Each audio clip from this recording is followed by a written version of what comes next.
নিজের গার্লফ্রেন্ডকে হোস্টেলে ঢোকানোর নতুন পন্থা দেখালো এক ছাত্র।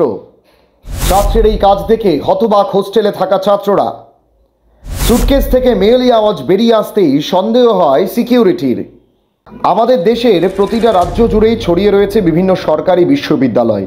বর্তমানে তার পাশাপাশি এমন বহু বেসরকারি বিশ্ববিদ্যালয় রয়েছে যেগুলি উচ্চশিক্ষার জন্য অত্যন্ত ভালো, হাই র্যাঙ্ক।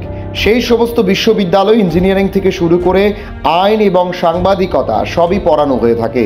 সম্প্রতি এমনই এক বিশ্ববিদ্যালয়ের একটি ভিডিও ভাইরাল হয়েছে সোশ্যাল মিডিয়ায়। এটি হরিয়ানার সোনিপতের এমন একটি বিশ্ববিদ্যালয়ের ভিডিও, পড়াশোনার নিরিখে যার যথেষ্ট সুনাম রয়েছে।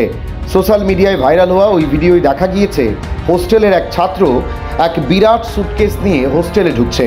তারপর সেই সুটকেস নিয়ে কোনো রকমে নড়তে চড়তে ছাত্রটি যখন হোস্টেল করিডোর দিয়ে এগোচ্ছে তখনই একটা হোঁচট খায় সে। তাতেই ঝাঁকুনি খায় তার হাতে থাকা সুটকেসটি, আর সেই ঝাঁকুনিতেই সব বেরিয়ে এলো। ঝাঁকুনি খেয়ে সুটকেসের ভিতর থেকে বেরিয়ে এসেছিল ঋণ ঋণে একটা কণ্ঠস্বর, যা শুনে হকচকিয়ে যান বিশ্ববিদ্যালয়ের হোস্টেল প্রহররত নিরাপত্তারক্ষীরা। কি আছে সুটকেসে? কোথা থেকে এলো আওয়াজ? কার গলা?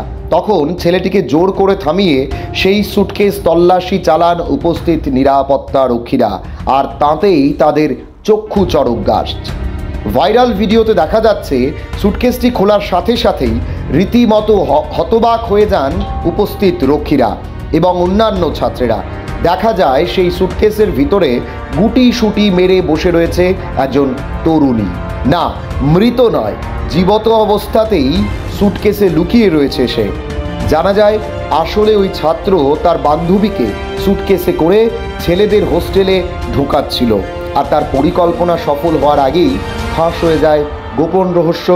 যদিও এখনও পর্যন্ত ভিডিও সম্পর্কে কোনো অফিসিয়াল বিবৃতি জারি করেনি সংশ্লিষ্ট বিশ্ববিদ্যালয় কর্তৃপক্ষ।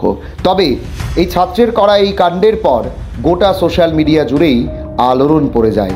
প্রত্যেকেই সেই ভিডিওর নিচে কমেন্ট করে লিখছেন এই কাজটা এইভাবেও করা যেত যদি তাদেরকে ওয়োতে নিয়ে যাওয়া যেত।